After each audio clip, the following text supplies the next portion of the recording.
Sejam todas bem-vindas, sejam todos bem-vindos ao canal O Evangelho do Reino. Entendes tu o que lês? Eu me chamo Paulo Davi e já há algum tempo estamos lendo aqui o Evangelho de João. Chegamos hoje no capítulo 18 e 19, que conta sobre a prisão de Jesus. E é muito interessante porque a maneira que João descreve esses acontecimentos nos chama a atenção para vários personagens. Vários personagens que têm muito a nos ensinar sobre nós mesmos. Porque muitas vezes nós acabamos deixando que no nosso coração aconteça o que aconteceu na vida daquelas pessoas. E eu quero começar aqui, vamos ler, começando aqui no capítulo 18, verso 1 ao 11, presta atenção. Tendo Jesus dito isto, saiu com seus discípulos para além do ribeiro de Cedron, onde havia um horto, no qual ele entrou e seus discípulos. E Judas, que o traía, também conhecia aquele lugar, porque Jesus muitas vezes se juntava ali com seus discípulos. Tendo, pois, Judas recebido a corte e oficiais dos principais sacerdotes e fariseus, veio para ali com lanternas e archotes e armas. Sabendo, pois, Jesus todas as coisas que sobre ele haviam de vir, adiantou-se e disse-lhes: A quem buscais? Respondeu-lhes: A Jesus Nazareno. Disse-lhe Jesus: Sou eu. E Judas, que o traía, estava com eles. Quando, pois, lhes disse: Sou eu, recuaram e caíram por terra. Tornou-lhe, pois, a perguntar: A quem buscais? E eles disseram: A Jesus Nazareno. Jesus respondeu: Já vos disse que sou eu. Se, pois, me buscais, a mim deixai-os ir estes, para que se cumprisse a palavra que tinha dito: Dos que me deste, nenhum deles perdi. Então Simão Pedro, que tinha a espada, desembaiou-a e feriu o servo do sumo sacerdote, cortando-lhe a orelha direita, e o nome do servo era Malco. Mas Jesus disse a Pedro: Põe a tua espada na bainha. Não beberei eu o cálice que o Pai me deu? Bom, aqui nessa passagem nós encontramos pelo menos dois personagens que nos chamam a atenção. O primeiro é Judas, evidentemente. Um homem que fazia parte dos 12, era um apóstolo, esteve com Jesus durante todo o seu ministério. Aqui diz que ele conhecia esse lugar, porque muitas vezes tinha ido com Jesus e os outros discípulos naquele lugar. Um homem que ouviu o ensino de Jesus, um homem que viu os milagres de Jesus, um homem que andou com Jesus, que estava junto de Jesus, mas que nunca havia realmente recebido no seu coração esse Jesus que ele seguia. Isso pode acontecer? Claro que pode. E não é isso que nós temos visto hoje no mundo. Muitos dos homens, no meio dos cristãos, se levantam e passam a ganhar dinheiro com Jesus. Fazer de Jesus um negócio. Talvez essa hoje seja a maior marca do que o cristianismo se tornou nos nossos dias. Homens como Judas, que estão no meio dos cristãos, que ouvem as mesmas coisas, leem a mesma Bíblia, participam dos mesmos cultos, mas, no entanto, algo que nunca mudou no coração desses homens. Nós sabemos que o pecado é o egoísmo humano e que Jesus veio nos salvar desse pecado. Veio nos salvar do pecado, veio nos salvar do nosso coração egoísta, razão de toda a miséria e mazela que há no mundo. Todas as guerras, pobreza, miséria, concentração de riqueza, corrupção, vem do egoísmo humano. E a proposta de Jesus, ao vir ao mundo, ao ser enviado pelo Pai, era nos salvar de nós mesmos, nos salvar do nosso egoísmo. Mas parece que Judas nunca aceitou isso. Judas nunca se arrependeu, né, como a Bíblia diz. Ele nunca viu isso como um mal que havia de ser deixado. Ele nunca entendeu o Evangelho. E ele via em Jesus um meio de enriquecimento e de poder. Já vimos passagens, né, onde ele tinha acesso àquela bolsa que os discípulos recolhiam os donativos para distribuir aos pobres e que ele metia a mão e tirava proveito disso, né? Ele é uma espécie de empresário da fé, né? Como nós temos muitos hoje. Capaz de vender até a sua própria igreja aos políticos, aos poderosos desse mundo. E esse é Judas, um homem que vendeu Jesus. O primeiro homem que viu em Jesus uma possibilidade de ganhar dinheiro. Mas tem um outro personagem aqui que nos chama a atenção, que é Pedro. E Pedro, ele tem uma atitude que muitas vezes é uma atitude que muitos de nós cristãos achamos ser correta. Defender Jesus pela força, pelas armas, pela coerção de pessoas. E quando ele viu que Jesus estava sendo preso, ele pegou a sua espada e feriu o servo do sumo sacerdote, um tal de Malco. E Jesus manda que ele ponha a espada na bainha.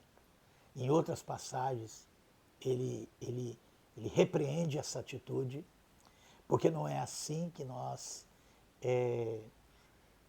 nos colocamos do lado de Jesus.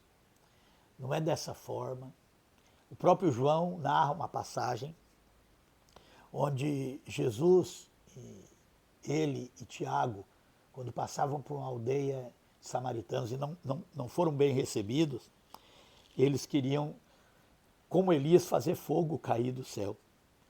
Jesus disse a eles: vocês não sabeis de que espírito sois. Vocês não sabeis de que espírito sois. E parece que aqui Pedro ainda não sabia, porque Pedro achava que ele poderia defender a Jesus, usando a força, usando coerção, usando a arma. E há também, no meio dos cristãos hoje, pessoas que, infelizmente, não compreenderam o Evangelho da Paz, não compreenderam o que Jesus ensinou e acham que pode usar força e o poder para impor aquilo que eles acreditam, né? Não é isso que os defensores da teologia do domínio, né, que também está totalmente disseminada no meio do cristianismo, chegar ao poder político para, através do poder político, impor valores cristãos a todos, independente se são cristãos ou não. Essa visão de impor pelo poder do Estado, de impor pelas leis, de impor pela força, né, o uso da espada, porque a espada representa o poder político naquele tempo de Jesus. Essa é totalmente uma visão distorcida do Evangelho. E nós sabemos que Pedro ainda, aqui nessa situação, nesse momento, ele ainda não havia realmente se convertido, né? Jesus fala isso, né? Quando tu te converteres. E aqui, então, ele usa da força para defender Jesus. Vamos continuar. Então, a corte e o tribuno e os servos dos judeus prenderam a Jesus e o manietaram. E conduziram primeiramente a Anás, por ser sogro de Caifás, que era o sumo sacerdote daquele ano. Ora, Caifás era quem tinha aconselhado aos judeus que convinha que um homem morresse pelo povo. E Simão Pedro e outro discípulo seguiam a Jesus, e esse discípulo era conhecido do sumo sacerdote, e entrou com Jesus na sala do sumo sacerdote. E Pedro estava da parte de fora, à porta. Saiu então outro discípulo, que era conhecido do sumo sacerdote, e falou à porteira, levando Pedro para dentro. Então a porteira disse a Pedro: não és tu também dos discípulos deste homem? Disse-lhe ele: não sou. Ora, estavam ali os servos e os servidores que tinham feito brasas e se aquentavam, porque fazia frio, e com ele estava Pedro aquentando-se também. E o sumo sacerdote interrogou Jesus acerca dos seus discípulos e da sua doutrina. Jesus lhe respondeu: eu falei abertamente ao mundo. Eu sempre ensinei na sinagoga e no templo, onde os judeus sempre se juntaram e nada disse em oculto. Para que me perguntas a mim? Pergunte aos que ouviram o que é que eu lhes ensinei, eis que eles sabem o que lhes tenho dito. E tendo dito isso, um dos servidores que ali estavam deu uma bofetada em Jesus, dizendo: assim respondes ao sumo sacerdote? Respondeu Jesus: se falei mal, dá testemunho do mal, e se falei bem, por que me feres? E Anás mandou manietado ao sumo sacerdote Caifás. E Simão Pedro estava ali, e aquentava-se. Disse-lhe, pois, não és também tu um dos seus discípulos? Ele negou e disse, não sou. E um dos servos do sumo sacerdote, parente daquele a quem Pedro cortara a orelha, disse, não te vi eu no horto com ele? E Pedro negou outra vez, e logo o galo cantou. Bom, essa também é uma situação que muitas vezes revela, né, o nosso coração. Diante da perseguição, diante do constrangimento, diante daquela situação, né, Jesus estava sendo preso, Jesus estava sendo interrogado. Aquele Pedro, aquele mesmo Pedro, que puxou da espada para tentar defender Jesus, que acreditava que podia usar da força para defender a Jesus Cristo, diante de uma situação constrangedora, ele nega Jesus. E essa é uma realidade. Né? É uma realidade que muitas vezes acompanha aqueles que acham que Jesus pode, que nós devemos coagir as pessoas, forçar as pessoas a viver de uma forma que nós mesmos não vivemos muitas vezes. Essa é a chamada hipocrisia. Né? A hipocrisia de tentar impor uma fé que nós mesmos não praticamos. E às vezes ficamos assim decepcionados de não ter resultado, né? Não é isso que acontece? Às vezes você pensa assim, poxa, mas eu testemunho, eu anuncio a Jesus Cristo, eu evangelizo, né? Mas eu não tenho resultado. Porque as pessoas, elas não prestam atenção naquilo que nós fazemos, mas elas prestam atenção naquilo que nós falamos, né? Elas prestam atenção na nossa atitude. Alguém já disse, né, que as palavras empurram, mas os exemplos arrastam. Né? E é uma verdade isso. E muitas vezes um excesso existe na nossa vida para encobrir uma falta. Muitas vezes a atitude de querer forçar as pessoas, de querer, pela força, fazer com que elas aceitem ou concordem ou se tornem cristãs, ou pratiquem, né, aquilo que os cristãos acreditam, como eu disse, muitos têm tentado fazer isso, encobre uma realidade que em momentos de pressão nós negamos a Cristo. Então, nós precisamos pensar sobre isso, né? Pensar sobre essa questão de que muitas vezes um excesso encobre uma grande falta. E aqueles que querem impor aos outros Jesus pela força, aqueles que querem impor aos outros o Evangelho pela força, em situações de pressão, cedem e negam a Jesus. Verso 28. Depois levaram Jesus da casa de Caifás para a audiência. E era... deixa eu falar uma coisa. Uma outra personagem aqui, que João narra sobre ele, é tanto Anás, né, como Caifás. Caifás era sumo sacerdote, um líder religioso na época.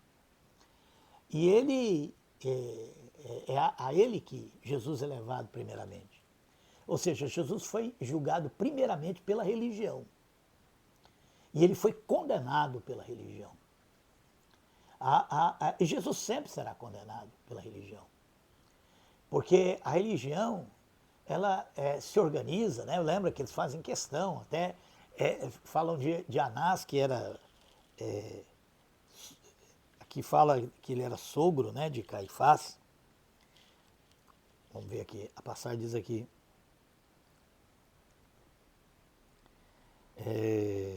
Então a corte, o tribuno e os servos dos judeus prenderam Jesus e manietaram e conduziram primeiramente a Anás, por ser sogro de Caifás. Então, antes de levar ao sumo sacerdote, levaram o sogro dele. E foi ali que Jesus foi esbofeteado, né?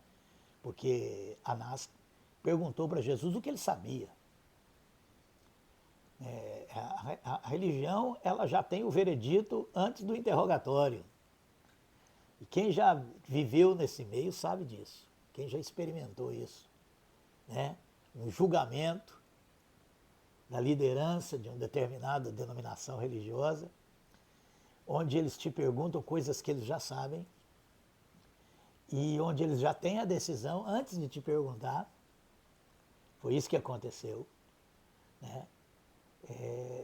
Quando eles propuseram a Judas para vender Jesus, né? Quando eles compraram Judas para que ele entregasse, né, a Jesus, eles já tinham condenado.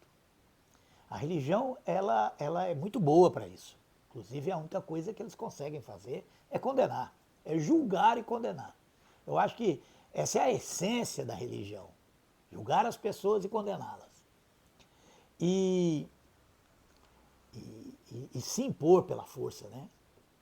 Essas características da religião. E aqui, nesse caso, né, depois de Anás, ele vai para Caifás, é julgado por Caifás. E Caifás aqui representa o homem religioso.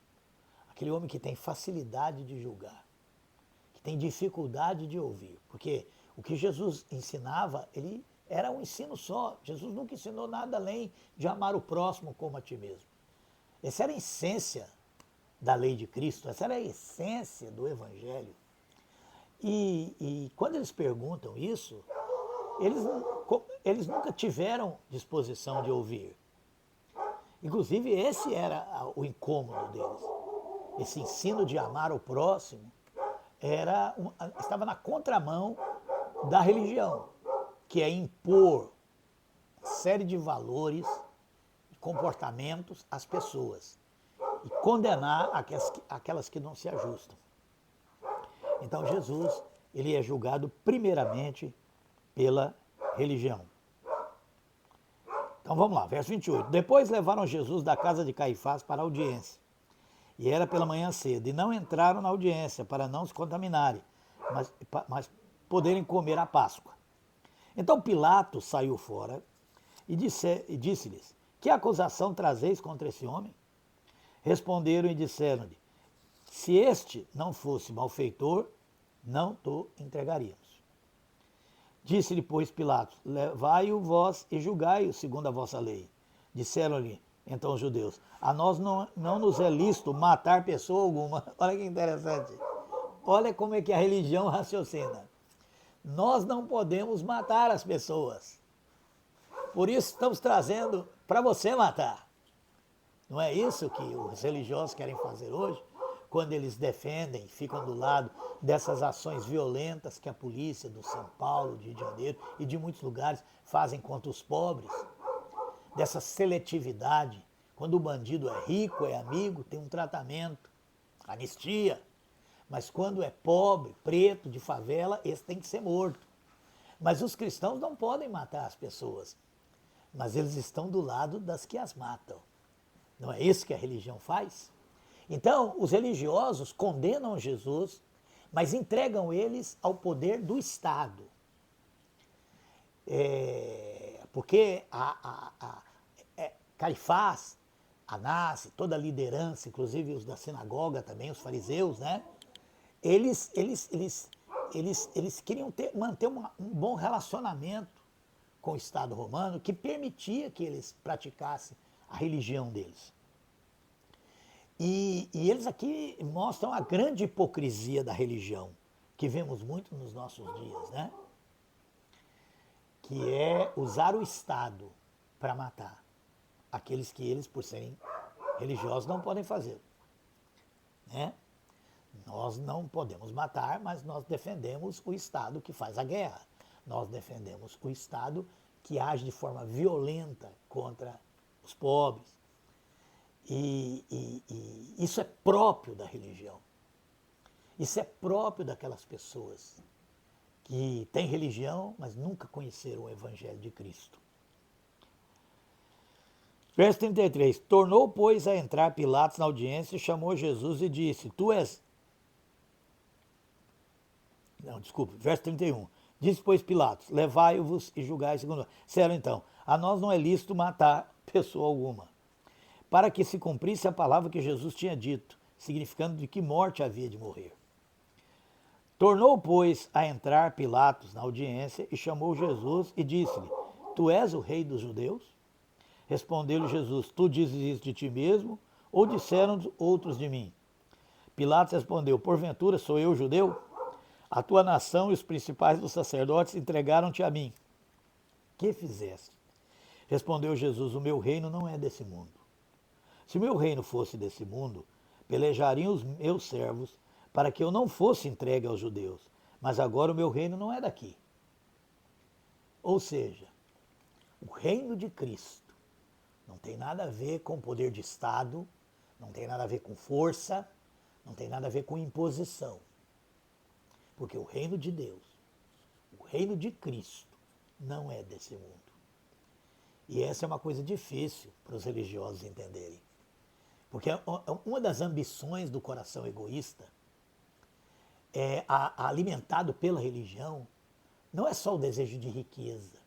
Inclusive o desejo de riqueza só existe porque a riqueza, no nosso mundo capitalista de hoje, nos dá poder. Riqueza nos dá poder, o desejo de poder, o desejo de ter domínio sobre outros homens, o desejo de estar acima dos demais. Aquele mesmo desejo que aparece lá em Isaías, né? Atribuído a Satanás, por muitos, que subirei ao céu, acima das estrelas, e estabelecerei meu trono. Isso aí é o clamor, o desejo, a cobiça do coração do pecado. É a cobiça do homem. Eu sei que muitos preferiam acreditar que se torna uma entidade acima dos homens e que leva os homens a ser assim. Isso é algo do coração do homem. Há uma ligação muito grande entre Satanás e o homem, e o ser humano. E aqui, né, a gente vê isso claramente.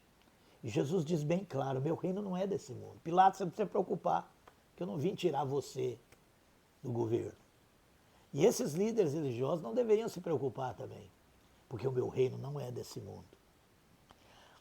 O reino de Cristo é no coração dos homens.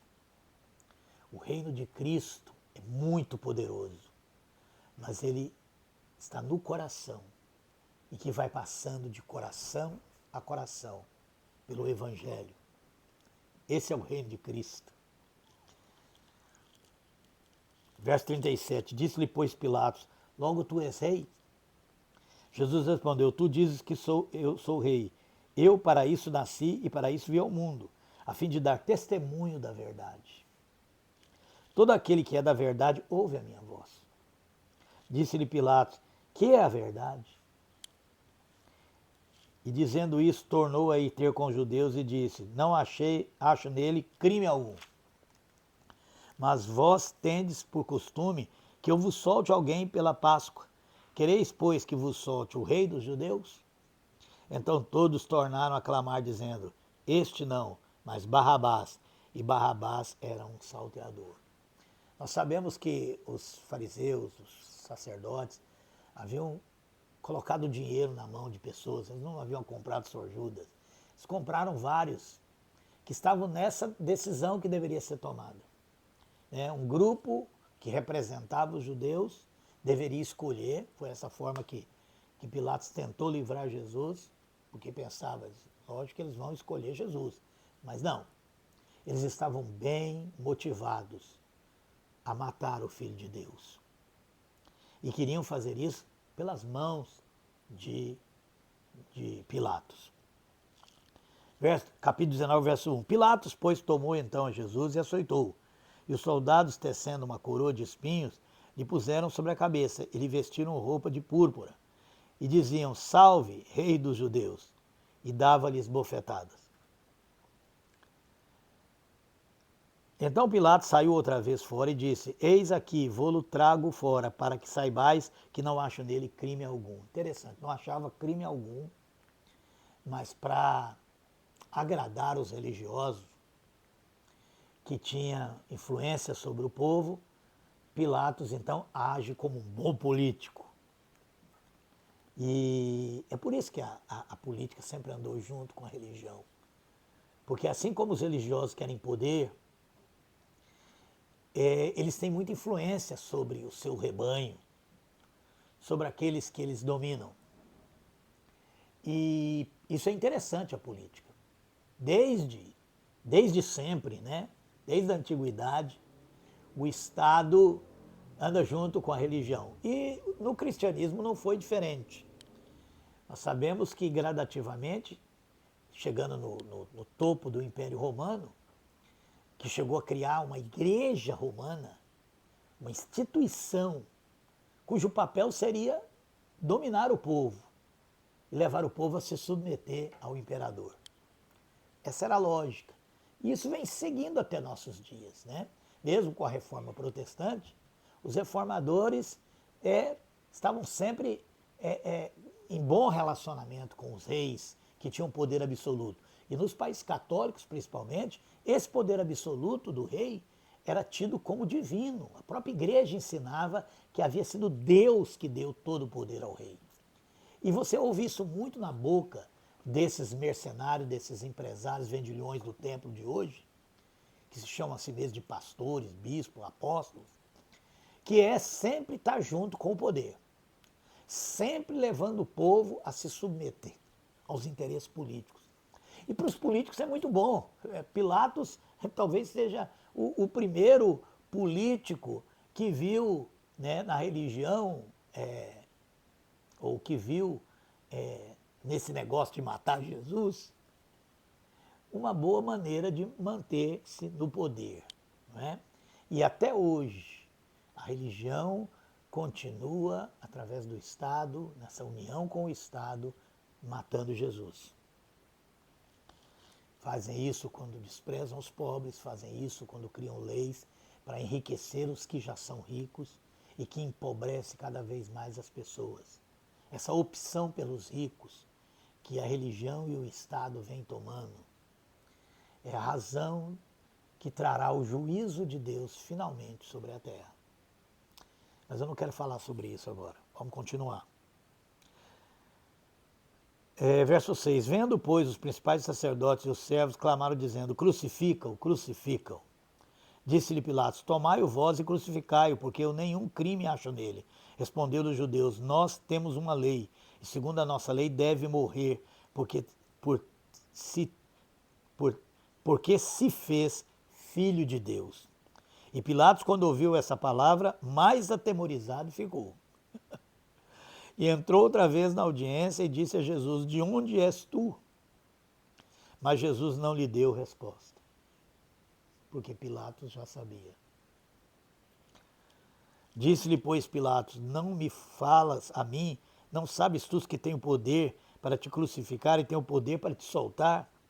Respondeu Jesus: Nenhum poder terias contra mim se de cima não te fosse dado. Mas aquele que me entregou a ti, maior pecado tem. Desde então, Pilatos procurava soltá-lo, mas os judeus clamavam dizendo: Se solta estes, não és amigo de César.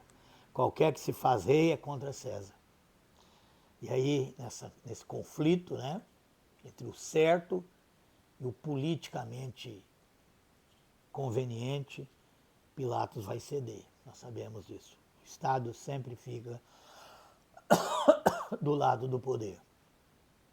Ouvindo, pois, Pilatos este dito, levou Jesus para fora e assentou-se no tribunal no lugar chamado Litóstrofos, em hebraico Gabatá. E era a preparação da Páscoa, quase a hora sexta, e disse aos judeus: Eis aqui o vosso rei. Mas eles bradaram: Tira, tira, crucifica. Disse-lhe Pilatos, hei de crucificar o vosso rei? Responderam os principais sacerdotes, não temos rei senão César. Olha que absurdo, olha que hipocrisia. Então, consequentemente, entregou-o para que fosse crucificado, e tomaram a Jesus e o levaram. E levando ele às costas da sua cruz, saiu para o lugar chamado Caveira, que em hebraico se chama Gólgota, onde o crucificaram e com ele outros dois, um de cada lado, e Jesus no meio. E Pilatos escreveu também Tito pô-lo sobre acima da cruz, e nele estava escrito Jesus Nazareno, o rei dos judeus. E muitos dos judeus leram esse título porque o lugar onde estava crucificado era próximo da cidade. Estava escrito em hebraico, grego e latim. Diziam, pois, os principais sacerdotes dos judeus a Pilatos, não escrevas o rei dos judeus, mas que ele disse, sou o rei dos judeus. Respondeu Pilatos, o que escrevi, escrevi. Nós vamos parar por aqui. Eu acho que nós chegamos onde precisávamos chegar. Já temos muita coisa para pensar sobre essas diversas atitudes. Que Deus possa falar ao nosso coração. Que Deus possa mostrar para nós como tem sido o nosso coração. Que Deus nos abençoe.